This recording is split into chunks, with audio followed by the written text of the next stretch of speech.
Nothing that West achieved surprised me. Here's a guy who wasn't blessed with all the physical gifts that some of the big centers have in basketball, but he probably achieved as much outside of a Wilt and a Kareem in that era than anybody. Unseld with a rebound. Clears it up to Dandridge. Wes Unseld. In 1988, Wes received the ultimate honor as he was enshrined in the Basketball Hall of Fame. You know, people always ask me, say, how tough was it to play against Bill Russell, Wilt Chamberlain. But they didn't really understand that when you played against Wes Unseld, he abused your body.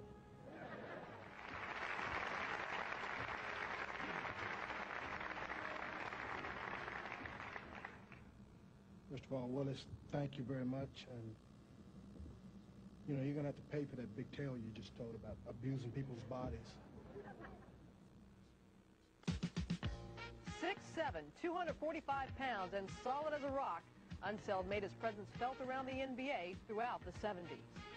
Unseld offensive rebound. His size, he was thick.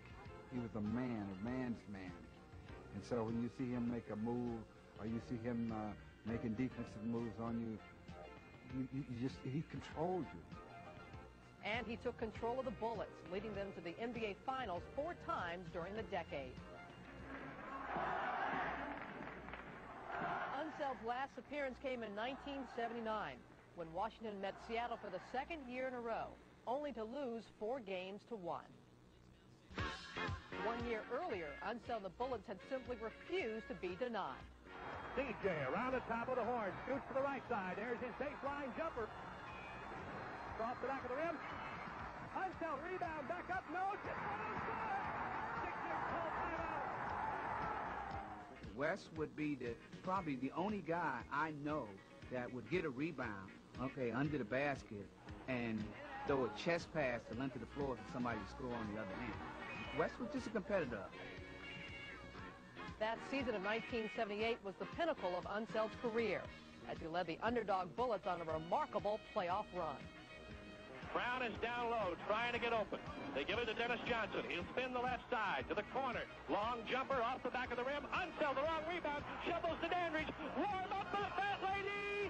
Warm up the fat lady! The Bullets are going to win! Washington prevailed over Seattle in 7 games, and Wes Unseld was named MVP of the finals.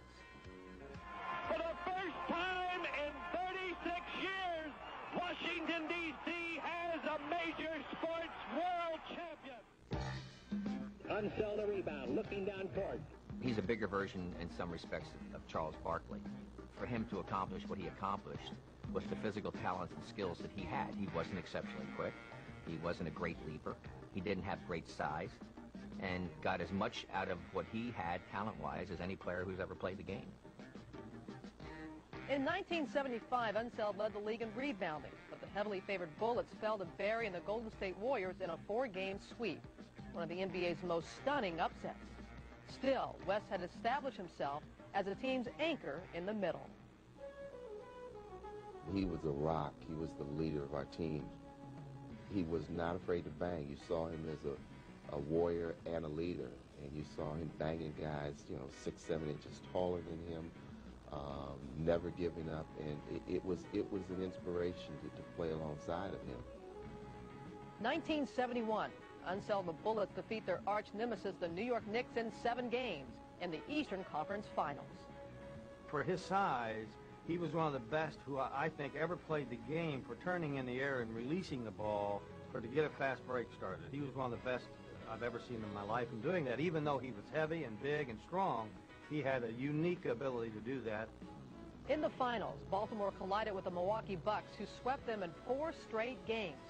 But colliding with Wes Unseld wasn't too much fun either. Oh, look at that pick, and Dudley is down. Hold on. To run into a pick that Wes set was like running into a brick wall. I mean, whoever it was bounced off of it. Gets a pick high from Unseld. And he used to always talk about it prior to the game.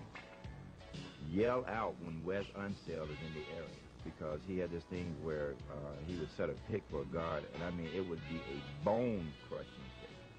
So whenever guards got into the area, you would hear us say, you know, the wall, or where's our pit coming, or, you know, something to kind of let guys know that there was danger ahead.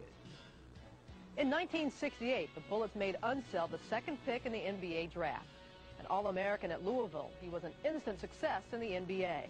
Wes was named Rookie of the Year and Most Valuable Player, joining Wilt Chamberlain as the only players ever to win both awards in the same season. You know, Wes was another one of them centers that understood the game.